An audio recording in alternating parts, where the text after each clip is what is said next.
Assalamualaikum warahmatullahi wabarakatuh. Saya Rika Anda Arum ingin menjelaskan tentang 5 jurnal artikel internasional atau anotasi bibliografi.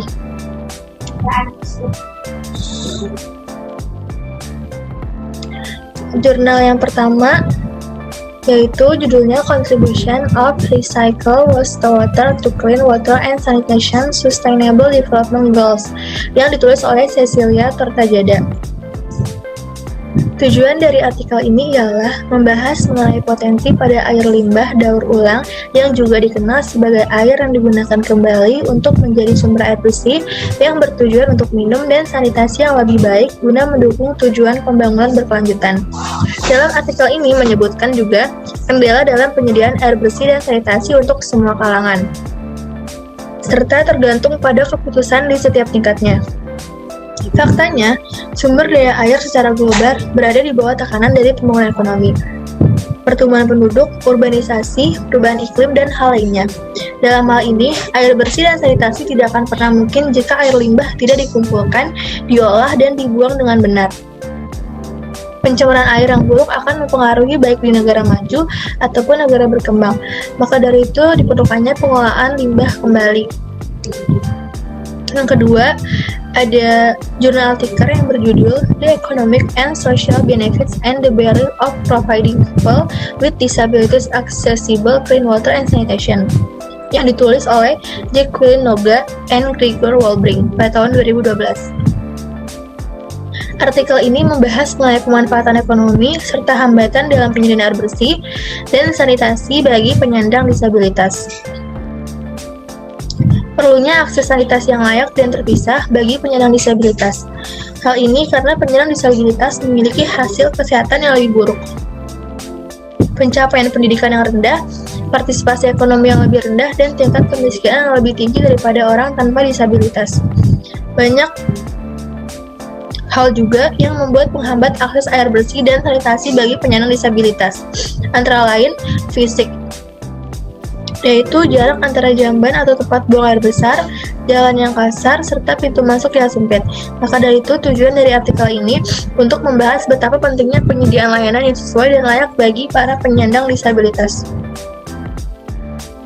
Yang ketiga ada judul buku Economic Aspect of Sanitation in Developing Countries yang ditulis oleh Hong Fan Min pada tahun 2011. Artikel ini membahas tentang tujuan dari pembangunan berkelanjutan atau SDGs dan mengambil contoh dari negara Spanyol. Tujuan dari penelitian ini sebagai bentuk menganalisis evolusi efisiensi dalam pelayanan publik, yaitu air dan sanitasi. Disebutkan juga bahwa untuk mencapai SDGs pada tahun 2030 bukan sesuatu yang mudah. Diperlukan langkah penting, salah satunya terlibatnya pemerintah daerah dan proses kepatuhan. Dalam mencapai SDGs air dan sanitasi ini, Spanyol meningkatkan pajak yang terkait dengan layanan air bersih dan sanitasi. Perkenalkan manajemen layanan swasta, kepadatan penduduk yang lebih tinggi, serta meningkatkan pendapatan penduduk kota madya. Yang keempat, ada artikel berjudul Water and Sanitation Standards in Humanitarian Action yang ditulis oleh Wayne Arshall pada tahun 2015. Tujuan artikel ini membahas mengenai pengaruh ekonomi dalam air dan sanitasi di negara berkembang.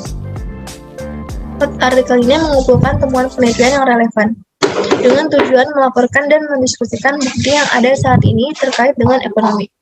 Hasilnya, pemerintah di negara berkembang cenderung tidak melihat sanitasi yang lebih baik, serta analisis biaya manfaatnya belum umum digunakan untuk membenarkan peningkatan pengeluaran untuk program sanitasi. Dan yang terakhir ada artikel berjudul Water and Sanitation Standards in Humanitarian Action yang ditulis oleh Mark Arshall. Dalam artikel ini membahas tentang aspek kemanusiaan dalam air dan sanitasi.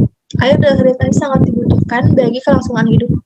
Adanya bencana, maka ada kegiatan bantuan kemanusiaan menyediakan pasokan air yang aman bagi orang-orang yang terkena dampak bencana. Aksi kemanusiaan ini sangat membantu saat dibutuhkan ketika ada sesuatu terjadi. Karena pasti orang-orang yang terkena dampaknya sangat butuh air, dan aksi kemanusiaan dalam penyediaan air ini sangat baik.